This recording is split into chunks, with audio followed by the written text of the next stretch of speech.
दुनिया जहान में कभी ऐसी बातें भी हो जाया करती हैं जहाँ पर इंसान ये मानने के लिए मजबूर हो जाता है कि हाँ, कोई ऐसी शक्ति है जो इस दुनिया को चला रही है। ऐसी ही कहानी आज एक आपके साथ शेयर करने जा रहा हूँ। उसमें मैं ये बताने का प्रयत्न कर रहा हूँ कि हम सब बहुत ज़्यादा टेंशन में हैं कि आगे हम अपने इस जीवन को किस तरीके से चलाएंगे। पता नहीं कौन कौन से बैरियर्स आएंगे, उनको हम क्रॉस कर पाएंगे नहीं कर पाएंगे। जबकि जब हम किसी बस के अंदर बैठ जाते हैं तो हमारे को ये नहीं मालूम होता कि वो जो ड्राइवर है वो हमारे को गंतव्य तक ले जा पाएगा या नहीं ले जा पाएगा। लेकिन हम अपनी यात्रा को बिल्कुल विश्वास के साथ अपने जीवन को उस पर छोड़कर यात्रा का आनंद लेते हैं। अगर कोई व्यक्ति एरोप्लेन से सफ़र कर रहा होता है, उस समय उसे ये नहीं मालूम होता कि इस एरोप्लेन को चलाने वाला पायलट कौन है, लेकिन फिर भी वो निश्चिंत होकर यात्रा करता है, क्योंकि उसे मालूम है कि जब वो पायलट है जो एरोप्लेन चला रहा है तो उसे इतना तो ज्ञान होगा ही कि किस तरीके से एरोप्लेन चलाना है और किस तरीके से वो हमारे को हमारे गंतव्य तक पहुंचाएगा। इसी तरीके से जो हमारा यह जीवन है, जिसने हमारे को इस संसार में भेजा है, वो हमारा इन सब से बहुत बेहतरीन ध्यान रख रहा है और हमें किस तरीके से किसी बैरियर को पार करना है, ये सब वो अच्छी तरीके से जानता है। अब क्या वाकई में वो हमारा ध्यान रख रहा है?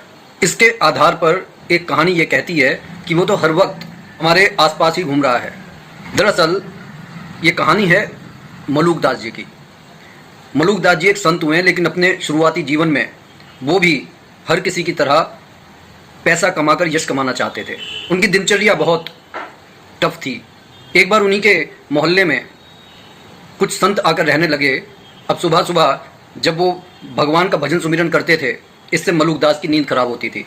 मलूकदास गुस्से में उनके पास जा पहुंचे और कहा कि सुबह सुबह ये क्या कर रहे हो? संत बोले कि भगवान का भजन सुमिरन कर रहे हैं।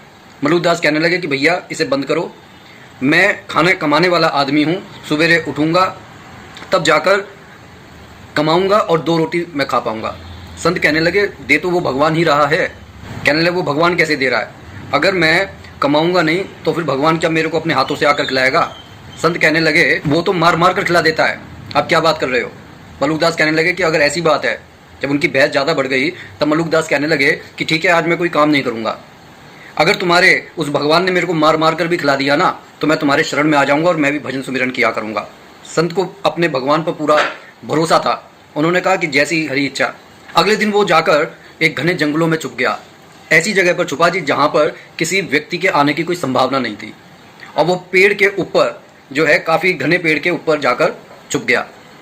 वहाँ से व्यापारियों की एक टोली जा रही थी। उन्होंने सोचा कि ये घना पेड़ है, इसके नीचे ही अपना पहले विश्राम करते हैं, खाना बनाएंगे, खाकर फिर आगे की यात्रा शुरू करेंगे। उन्होंने अपना खाना बनाया। अब मलूकदास जी का दिमाग घूमने लगा। वो कहने लगे ये खाना बना रहे हैं, खैर बनाने दो, कौन सा ये मेरे से कहेंगे और कौन सा मैं खाने वाला हूँ। अभी वो खाना बनाकर उन्होंने तैयारी किया था कि दूर से घोड़ों की टापों की आवाज़ें आने लगीं। एक व्यापारी दौड़ता हुआ उनके पास आया। उसने कहा कि कुछ डकैत जैसी वेशभूषा के लोग इधर ही आ रहे हैं, हमारी जान को खतरा है, चलो यहाँ से भाग चलते हैं। वो खाना वगैरह वैसा ही छोड़कर वो वहाँ से भाग गए। इतने में जब डकैत वहाँ पर आए, उन्होंने देखा कि भाई यहाँ पर ये खाना बना रखा है।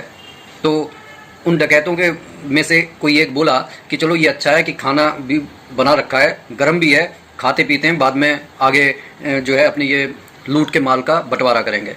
सरदार बोला कि नहीं, ऐसा लग रहा है इसके पीछे कोई साजिश है, वरना यहाँ इस घने जंगल में ये गर्म खाना हमारे लिए कौन परोस कर रखेगा?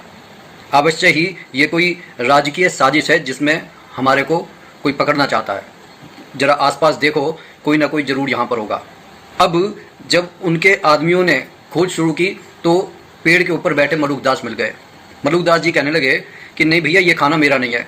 उन्होंने उनके 2-4 लगा दिए। कहा कि ये खाना तेरा कैसे नहीं है?